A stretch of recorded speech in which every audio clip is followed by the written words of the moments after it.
Bem com vocês? Quem está falando novamente é o professor Claudinei. Hoje o tema da nossa aula é a resolução dos exercícios da semana 3 e 4 do Plano de Estudo Doutorado, uma apostila do Governo do Estado de Minas Gerais, uma apostila do segundo ano do ensino médio. Primeira atividade. Um eclipse solar pode ser explicado pela participação de 3 corpos alinhados, um anteparo, uma fonte luminosa e um obstáculo. Responda. Quais são os 3 corpos celestes do sistema solar envolvidos em eclipse solar? O eclipse solar acontece quando a Lua entra na frente do Sol e da Terra. Então, os 3 corpos solares que estão envolvidos em um eclipse solar são o Sol, a Lua e a Terra. Desses 3 corpos, qual faz o papel de anteparo e de fonte luminosa e o papel de obstáculo? Então, como eu tenho o Sol, que emite as ondas eletromagnéticas, dentre elas a luz, a Terra recebe essa luz proveniente do Sol. Porém, a Lua entra na frente desses raios que são recebidos pela Terra. Então, no eclipse solar, quem faz o papel de anteparo é a Terra. Por quê? A Terra recebe a sombra projetada pela Lua. A fonte luminosa é o Sol. E quem é o obstáculo é a Lua, porque é a Lua que entra na frente dos raios que são projetados pelo Sol. Qual a propriedade da luz que possibilita que ocorra o eclipse solar e o lunar? Então, a propriedade da luz que possibilita que ocorra o eclipse solar e também o lunar é a propagação retilínea da luz. Mas também nós podemos verificar que a Lua ou a Terra são corpos opacos, que não deixam passar a luz. Então, uma propriedade também poderia ser verificada é a propriedade dos corpos serem opacos. Atividade 1, continuando. Letra D. Faça um desenho para representar esquematicamente o eclipse solar, identificando o anteparo, a fonte luminosa e o obstáculo. Então, o Sol emite a luz, é a fonte luminosa, e a Terra recebe a luz. Porém, a Lua entra no caminho dessa luz projetada. Então, o Sol ele é a fonte de luz, a Lua torna-se obstáculo porque ela impede a passagem da luz e o anteparo é a Terra.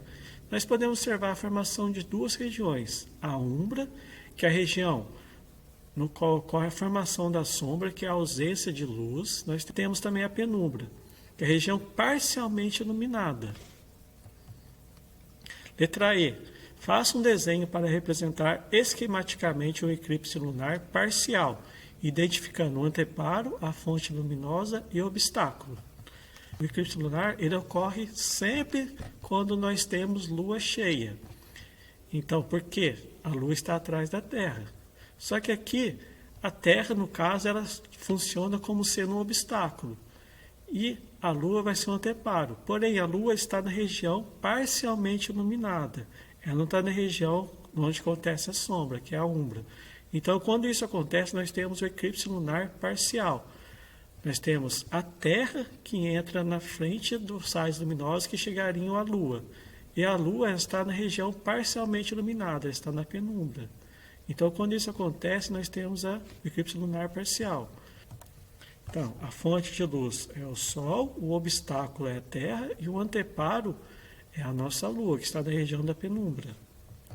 Letra F. Faça um desenho para representar esquematicamente um eclipse lunar total, identificando o anteparo, a fonte luminosa e o obstáculo. Então, novamente, nós temos o esquema com o Sol, que ele emite a luz, a Terra recebe essa luz, porém, a Lua que está atrás, no caso, está na Lua cheia, ele está na região com ausência de luz, ele está na umbra. Está na região de sombra. Então, a penumbra é a região parcialmente iluminada e a umbra é a região com ausência de luz. Quando isso acontece, que a Lua está na região da umbra, atrás da Terra, na Lua cheia, nós temos a formação do eclipse total. Nesse caso, a Terra é o obstáculo, a Lua é o anteparo e o Sol é a nossa fonte de luz. Atividade 2. Um feixe de raios luminosos paralelos. Então, nós temos um feixe de raios luminosos paralelos. Incide sobre uma superfície opaca, uma superfície que não deixa passar a luz, que não foi polida, como representada na figura a seguir. Fique as frases a seguir como verdadeiras ou falsas. Então, se for verdadeiro, nós colocamos V, se for falsas, colocamos F.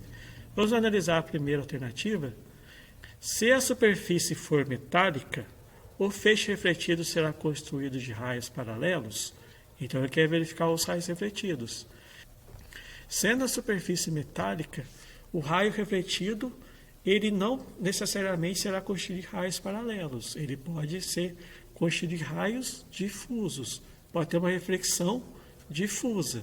Com a reflexão de raios paralelos, você tem uma superfície totalmente polida, uma superfície especular. Essa alternativa é falsa. Por quê? A superfície sendo metálica, a reflexão pode ser difusa ou especular. Depende da superfície ser ou não irregular. Segunda, a difusão ocorre devido à passagem da luz de um meio para o outro? Não, a reflexão, nesse caso sendo difusa, é quando a luz bate na superfície do material e volta. Quando ocorre a passagem da luz de um meio para o outro, nós temos o processo de refração. Então, essa alternativa é falsa. Resposta. A difusão, reflexão difusa. Os raios são refletidos de forma irregular. A passagem da luz de um meio para o outro é o processo de refração e não o processo de reflexão difusa, como o exercício está falando. A outra alternativa. Já que a superfície não foi polida, os raios refletidos não são paralelos? Sim, isso está correto. Por quê? Sendo a superfície não polida, os raios serão difusos, serão irregulares e não serão paralelos. Quando eu bato aqui, ele não vai sair bonitinho paralelo, ele vai sair totalmente difuso, irregular. Vai ser em várias direções. Então está correto. Outra alternativa. A difusão da luz ocorre pela reflexão da luz em uma superfície irregular? Sim, isso está correto. Outra alternativa. A reflexão seria especular se a superfície fosse muito lisa e polida? Sim, o processo de reflexão especular é isso. Quando a superfície é muito polida e muito lisa, os raios paralelos que chegam nessa superfície, eles saem paralelos. Então está correta. Última alternativa. Pode ocorrer reflexão mesmo se a superfície for opaca? Sim, a superfície sendo opaca pode ocorrer, porque a superfície opaca não deixa passar a luz. Então está correta essa alternativa. Agora, atividade 3. Um jardineiro colhe uma flor com seu talo e folhas e a coloca sobre um pano branco, sob a luz branca do sol. Ele observa que as pétalas da flor são vermelhas, então as pétalas são vermelhas, a luz branca. Então o que acontece? A luz vem, ele absorve todas as cores e reflete o vermelho. E que as folhas são verdes. A luz branca vem, essa parte absorve todas as cores e reflete somente o verde. Por quê? Por que nós enxergamos o verde? Porque ele reflete o verde aos nossos olhos. Suponha que ele leve a flor e o pano para um quarto fechado, sem janelas. Lá ele ilumina tudo com lâmpadas especiais. Para cada caso a seguir, indique qual a cor das pétalas, das folhas e do pano, observados pelo jardineiro ao usar as lâmpadas. Então, letra A. Ele iluminou com luz branca. Então, vamos iluminar com a luz branca, primeiro, as pétalas. O que acontece? Quando eu ilumino com a luz branca, ele absorve todas as cores e reflete o vermelho. Então, nós observamos essa pétala sendo vermelha. Então, a pétala vai ser vermelha. Agora, quando essa luz branca ilumina as folhas, o que vai acontecer? Então, vem com a luz branca, que é formada por todas as cores, ilumina essa região que já é verde. Ele não vai refletir para a gente o verde, e essa região vai absorver todas as cores, exceto o verde, que vai refletir. Então, eu vou ver que essa região é verde. Então, as folhas são verdes. E se eu iluminar o pano, que é branco, uma luz branca, o que vai acontecer? Eu iluminando o pano com a luz branca, como o branco ele reflete todas as cores, eu vou conseguir enxergar o pano como sendo branco. Então, o pano é branco. Letra B. Agora eu vou iluminar essa região toda com a luz vermelha. Primeiro, vou iluminar essa região que é a pétala, com a luz vermelha. Então, se eu venho com a luz vermelha, o que vai acontecer? Sendo esse objeto vermelho, ele vai refletir somente o vermelho e vai absorver todas as cores. Como eu iluminei com a luz vermelha, ele vai refletir o vermelho. Então, essa região que é a pétala, ela vai ser vermelha. E se eu iluminar essa região que é verde, por que ela é verde? Porque ela absorve todas as cores e reflete o verde. E se eu iluminar com o vermelho, o que vai acontecer? Eu venho e ilumino com a luz vermelha. Como essa região ela absorve todas as cores até o vermelho, ela vai refletir somente o verde. Então, como não reflete nada, eu vou enxergar essa região como sendo preta. Então, as folhas são pretas. Eu não vou enxergar nada, porque ela absorveu todas as cores. Eu vou enxergar como sendo preto. E se eu iluminar o pano agora? O pano com a luz vermelha. Como é uma região branca, o pano é branco, ele vai refletir todas as cores. Então, se eu ilumino ele com o vermelho, ele vai refletir vermelho. Então, o pano, quando eu ilumino ele com a luz vermelha, eu vou enxergar ele vermelho. Então, o meu pano é vermelho. Então, letra C. Que emitem apenas luz verde. Então, eu vou iluminar toda essa região com verde. Então, e quando eu ilumino com a luz verde, o que vai acontecer? Essa região vai absorver todas as cores e também o verde, só que ele só reflete o vermelho. Mas não foi iluminado com vermelho, só foi com a luz verde. Então, para mim, não vai enxergar nada. Vai ter a ausência de cor, que é o preto. Então, as pétalas são pretas. E se eu ilumino a folha com a luz verde? Como ela é verde, se eu ilumino com a luz verde, ela vai refletir o verde, porque ela absorve todas as cores exceto o verde. Então, para mim, as folhas são verdes. E o pano? Quando eu ilumino o pano, que é branco, com a luz verde, eu venho e ilumino com a luz verde. Ele vai refletir o verde, porque o branco reflete todas as cores. E como eu só iluminei com a luz verde, ele vai ser verde. Então, o pano vai ser verde. Letra D. Emitem apenas luz azul. Iluminar todo esse objeto, o pano, a pétalas e as folhas com a luz azul. Então, primeiro, vou iluminar a pétala. Como ela é vermelha, eu ilumino ela com a luz azul, ela vai absorver o azul e não vai refletir nada, porque ela só reflete o vermelho. Então, como tem ausência de cor, as pétalas vão ser pretas. E se eu ilumino as folhas? Eu iluminando as folhas que são verdes com a luz azul, ela vai absorver o azul e não vai refletir nada. Então, com a ausência de cor, eu não vou enxergar nada. Eu vou enxergar somente o preto. Então, as folhas são pretas. E o pano? Se eu iluminar o pano que é branco com azul, ele vai refletir o azul. Quando eu ilumino, ele vai refletir o azul, porque o branco, ele reflete todas as cores. Então, o meu pano vai ser azul. Tudo bem, pessoal? Atividade 4. Uma fonte luminosa projeta luz sobre as paredes de uma sala. Um pilar intercepta parte dessa luz e observa-se penumbra projetada em uma das paredes. Por que tal fato ocorre? Porque não se observa umbra. Primeira coisa, o que é penumbra? São regiões parcialmente iluminadas. E umbra é a ausência de luz, é onde ocorre a formação da sombra. Como foi observado anteriormente com os eclipses solares e lunares, ocorre a formação tanto da umbra como da penumbra. Mas por que o exercício fala que ocorreu somente a formação da penumbra? Então nós vamos analisar 3 situações. Primeira situação, nós temos a formação de sombra, somente de sombra.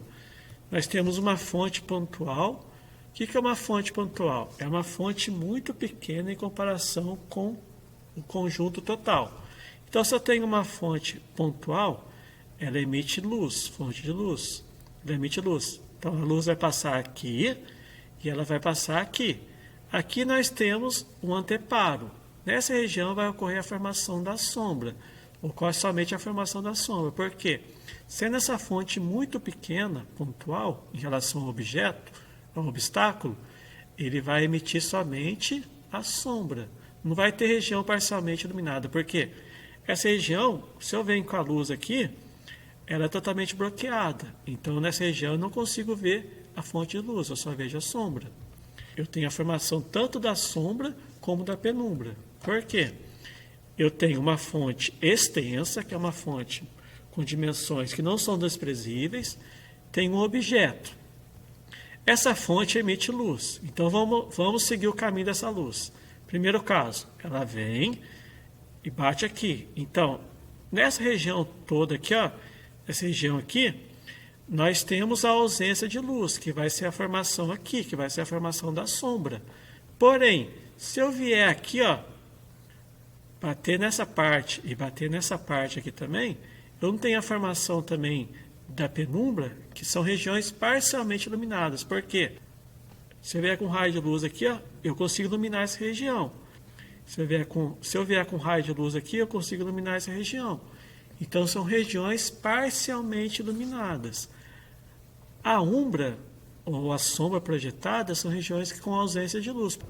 A terceira situação, quando ocorre a formação somente da penumbra.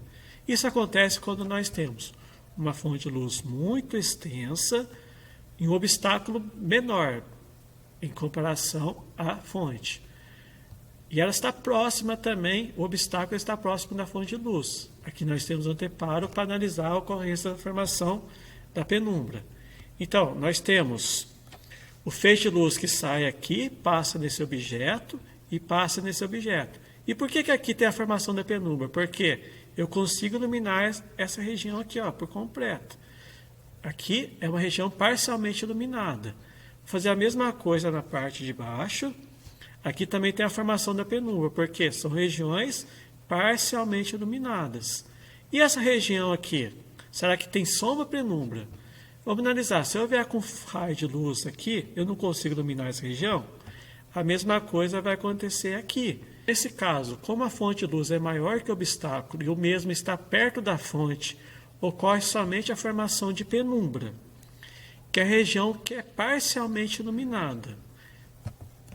Mesmo obstáculo obstruindo a passagem da luz, eu consigo iluminar parcialmente essa região. Atividade 5.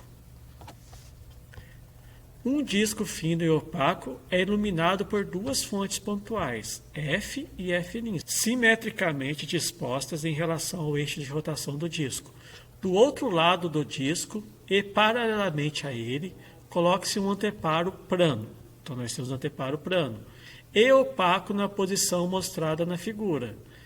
Em qual das opções a seguir é mais bem representada a figura que efetivamente se observa no anteparo? Observação. Nas opções, as partes densamente listradas, então nós temos a parte densamente listradas, corresponde a regiões de umbra. As esparsamente listradas, ou parcialmente listradas, correspondem às regiões de penumbra. E as sem listras, as iluminadas pelas duas fontes. Então, nós temos o disco, que é o obstáculo, e temos duas fontes pontuais. Aqui nós temos o anteparo. A região, formação de penumbra. Por que eu sei que aqui é penumbra? Porque eu consigo iluminar parcialmente essa região pela fonte F'. E a mesma coisa aqui.